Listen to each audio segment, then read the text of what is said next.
Hi, I'm Keith McEvoy, CEO of Success That Works and founder of SuperCharge Academy. And I help leaders like you to become exceptional performers who achieve big and enjoy the magic of a fulfilled life every single day. So today we're going to talk about actually one of the keys to that fulfilled life, and that's actually projects. Projects at their very basic, it's about getting complicated stuff done. And for achievers like you need to be able to get complicated stuff done well, on time, on budget, again and again and again and again. And that's what I want to share with you today, because the amount of, I suppose, noise around projects is unbelievable. You've probably experienced it yourself. You spend more time managing projects and working on the bureaucracy and the admin of a project rather than actually getting stuff done. So you've probably been on those conference calls where there's 40 people dialed in from all around the world and you get 30 seconds on it and you're just there, what a waste of time, what's going on? And a lot of our projects, don't get me wrong, projects are absolutely brilliant, but the way we manage them in a corporate environment, sometimes we actually lose the wood for the trees. We forget the important parts about projects and we forget that actually underneath it all there's a really good system. There's a reason why we do projects. And for you, hopefully you know exactly why you do projects, because projects is how you go from being here to being there in the eyes of your peers, in the eyes of your team, and in the eyes of your bosses. The reason being is that if you can successfully deliver projects and deliver multiple projects, it's proving to the world that you can actually do the complex stuff. You are able to take stuff that's not just simple tasks, but complex stuff that involves multiple steps, involves multiple planning, involves multiple people, involves multiple things happening over time, and you're able to take that and make it happen. And a lot of people can't do that. In fact, most people who run projects can't quite do it, or they eventually bumble their way through it and get there. But what would it mean to you if you were able to, or be known as the person who basically goes in there and gets a project from A to B quicker than anyone else, hands down, gets a project from A to B with fewer risks than anyone else can, fewer problems that happen, fewer things go wrong, a person that gets from A to B costing less than everyone else, saving the company money, getting your bonuses. Hey, can't wait for that. So that is you. That's how important projects are to you. And the most important thing about projects is actually not the projects itself and how you do it, but actually how you start a project. That is the making or breaking of everything. And what I want to show you today is to strip projects back from all of those charts and updates and conference calls and running around panics and go live this and change control that and risk management, all that other stuff thrown on top of it. I want to strip it all back for you so that you're focused on, underneath it all, why you would want to go through some of that stuff and also what's most important. So stripping it all back to say, here are the things here's why I want to do projects, and here is what I'm going to do about it. And even if you're not familiar with projects, if you are someone who runs big to-do lists, so you've got huge to-do lists, and you're running your life on the back of to-do lists, then you probably do need projects. The difference between to-do lists and projects is projects is a way of organizing to-dos so that you get things done quicker, faster and more reliably than just simply bumbling along on, oh yeah, now I need to do this and I need to do this. So it's a way of differentiating yourself from everyone. If you want to get there quicker and faster and more reliably, then I'd highly suggest you consider using projects rather than just bumbling along with ever greater, more complex to-do lists. Or if you're someone who is risk averse, then projects and starting projects off correctly is a great way of being able to sleep better at night. It's a great way of knowing that you've covered a lot of your bases and you've covered a lot of things that can go wrong by some of your basic planning. So this is Project Simplified. Oh, I need a pen. So got my green pen this time. So why do I like projects? Well, I have spent my whole career on projects. My background, I'm a mechanical engineer by trade. So did loads of projects in Ford and then Hertz and then other companies as well. And I've done projects from the small, tiny little ones, the ones that take 2 or 3 weeks, to massive, huge things that are running across multiple continents, affecting thousands of people, huge change control programs, teams of people just managing the projects themselves. So I've done the whole spectrum of it all. And what's great about it is you get to see the things that actually work, and underneath it all, there are a set of reasons why projects normally become successful and why projects don't normally work. And 9 times out of 10, it's back down to what I'm going to show you now. It's how projects actually started, right from the onset, right at the beginning. You can tell whether a project is going to bumble along, whether it's going to run into projects, whether it's going to run into politics, right from the start. So forget everything you know about projects and what goes wrong with them. I'm going to take you back to the very beginning of projects and hopefully convince you that it's worth running not just projects in work, but also at home in your personal life, that projects can make a big thing. So rather than treat the next vacation as a series of to-do lists, I'm going to show you why treating it as a project might be a lot better for you. Because imagine if you're going abroad on a vacation, and typically what you do is you keep writing down, oh yeah, must remember to this, must remember to that, and then you're on the internet and you remember to, oh yeah, book this. And it's a lot of effort. Your head's spinning the whole time going, did I forget, did I forget, did I forget? What happens if... So running by a to-do list is actually, yeah, it's quite a stressful way to running your life. Whereas running by a project, as I'll show you, it's a lot more organized. So you don't have as many things to keep bubbling along in your head, because essentially you've got them in an organized fashion that you know you're going to get to, and you know you've covered the main risk points. So even on a personal life, projects rock. So, okay, so the first one I'm going to talk to you about is G, and that's for gather. And that's all about getting all of the different tasks and things that have to be done and things you're trying to remember and people you have to call and people you have to involve and what this person said and this bit of expertise, that big list of everything to do with your project, to get it down, to start thinking about it. And it's nothing more than writing lists. Yeah? Write lists, write everything that's in your head, all of it down, every single thing. So if you're building a new manufacturing plant, okay, you want to be writing down, do I have my permits? Who am I going to use as a supplier? You write it all down, you brain dump it. If there are people working with you on this project, your customers even, your suppliers, get them involved in this. Get them to contribute to the list. Make this list huge. Every single thing that's on your brain, get it out there. Go through your notebook. Where are your ideas about this? Get them on that list. That list, I use Post-it notes for this, and I'll show you in a second why, but you could do this in a spreadsheet, a Word document, but you get it all out there. Get it out of people's brains, out of people's heads, and make it visible.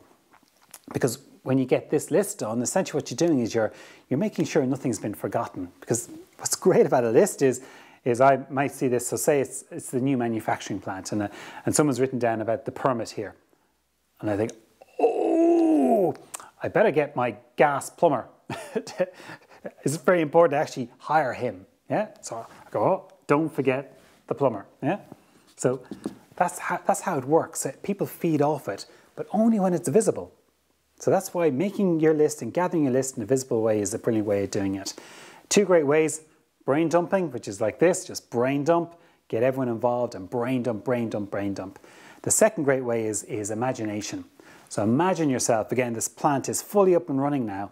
You're standing by the dock, and you've got pallets of new products ready to ship out. The forklift driver is there, ready to load it up. The truck has just come in.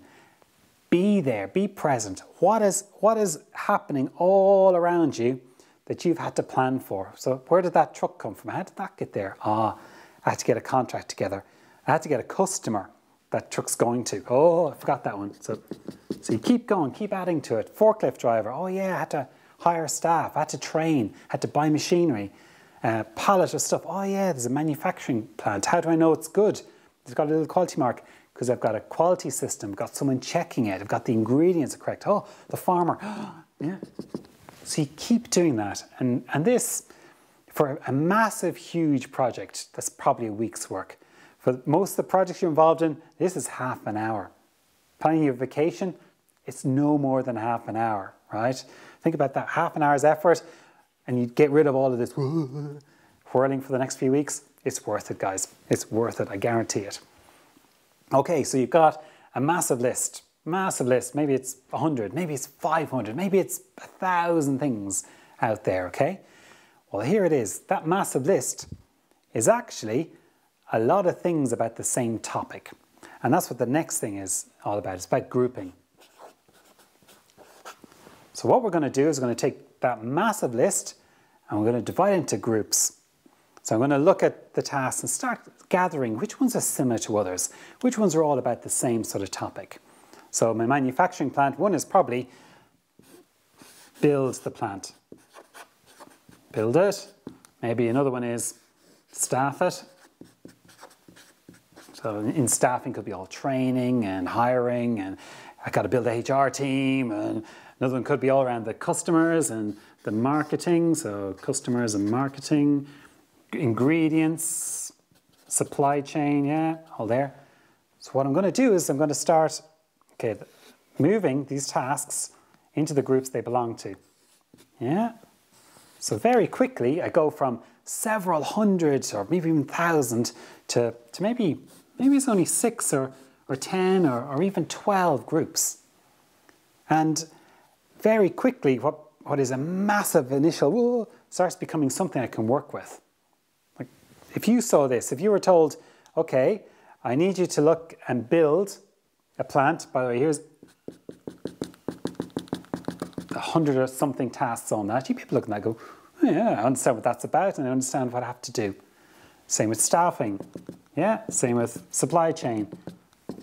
Yeah, you can now actually understand the tasks that are there and you can start deciding how much time it's going to take to do that, how you're going to do it, and start planning around it. So that's around grouping. The third one, this is the fun part. So the fun part is what I call the game, okay? And the game is all around, these guys are not all the same.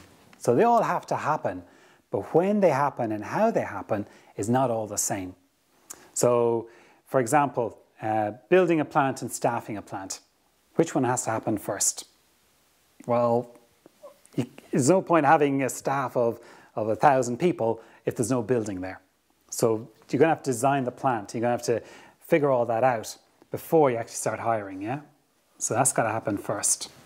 Your customer, all right? Well, there's two parts to customers. Probably one which is actually, what am I going to build? Which probably even has to happen before you build your plant. So what is my product going to be? Okay? But you're going to have your building there, your staff there, before you're going to have products to send to the customer, yeah? Your supply chain, well, you're not going to be able to send it to the customer until you have your supply chain in place. So again, that's going to happen before you're able to do the customer stuff. So it starts giving you an idea about, okay, so this is the key for any project you're working on, is to take the time of this step. Because look what it tells you. I had 1,000 things to do, yeah? But they're based in these buckets. And what it tells you is, oh, hang on a second. With all my arrows, I look for the box that has arrows only going out of it.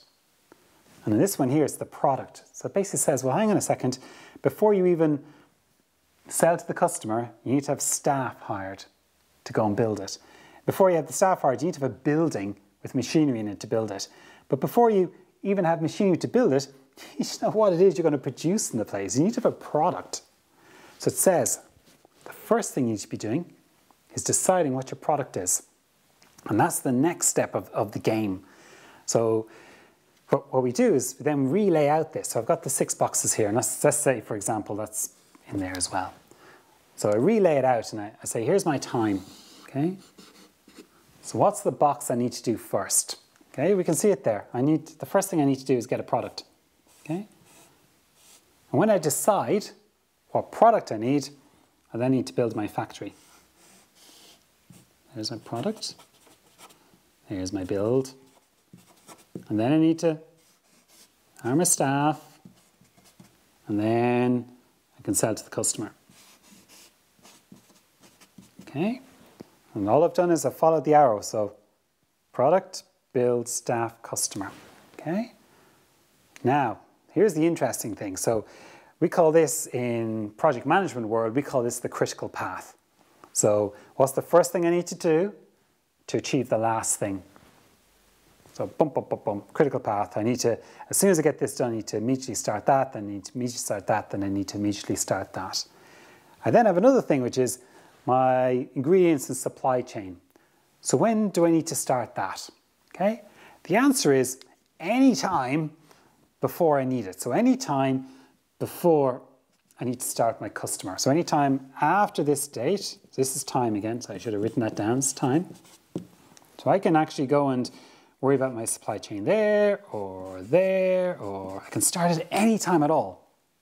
Okay? And why is that important? Here's why it's so important. If I started my supply chain first, before I did product, what I'm doing is delaying everything else. You get it? So instead of product, if I said supply chain there, then what I'd need to do is then start product, and then do the build, and then the staff, and then the customer. And what I've actually done is I've delayed my project. I've cost more money. And that's the same in anything. If you do stuff before you need to do it, you're delaying your project. If I started doing my supply chain here at the end, so I started doing something after I need to do it, I would also be delaying my project. And that is it. That's the whole key to project management. That's it, in a nutshell. This is the game you're playing. You're trying to figure out what things do you have to do first and in what order to keep your project and your costs or whatever it is that's important to you as tight as possible. And then you can let all the other stuff happen in its own time. It's much more flexible. Right? I can do that supply chain any time within the next few months, as long as I get it done before I need it here. That's the game. That is it in a nutshell. And if you get that done, as you can see straight away, all you're doing is you're saving time, you're saving money by getting your project done quicker. That's what leaders do. That's what you can do. And it's so simple. It is really, every project I've ever done has only ever broken down to those steps, each and every time. Each and every time. So the fourth one, I've got the fourth G is go on. Go on, do it. Do it. So have a look at the projects you've got, the ones that are important to you. So trying this off, I would suggest you start with a project that maybe it's a month-long project or something. But go and do this. Go and do the brainstorm, involve your team, or if it's a project at home, or even if it's your parents' association doing something, do this. Get the brainstorming. Break it down into the groups. So gather up those tasks into little groups. Play the game. Which groups affect each other? Which group has to happen before the next one? And here's a tip. If you have loads of groups here, you've gone into too much detail. Go back up a level so you see the big picture again. And once you see the big picture, draw your arrows. And then get back on your time. And you'll see I could go into loads more complexity to make this even cooler. Because with this, you can actually almost forecast to the penny how much you're going to spend. You can forecast to almost the hour when your project's going to be ready. Okay, that's how cool projects can get. All right, and that's just, it's a tiny level of more detail on the basis of this. But this is the core. Okay, so you got it? Okay, so you gather, you group them up, you play your game. What starts first, what starts last, and then you just go and do it. You start on the one that you identified. Okay, so you've got it now. So between now and see you next time, I really want you to go and achieve so much, especially now. I want you to aim for the good stuff. Aim for the stuff that you think is difficult, because I've just shown you how to get difficult stuff done, you agree, very easily, okay? So aim for the good stuff, aim high, aim for your aspirations, aim for the stuff that may be scaring you at the moment, but aim big, and aim for that fulfilled life that you so deserve.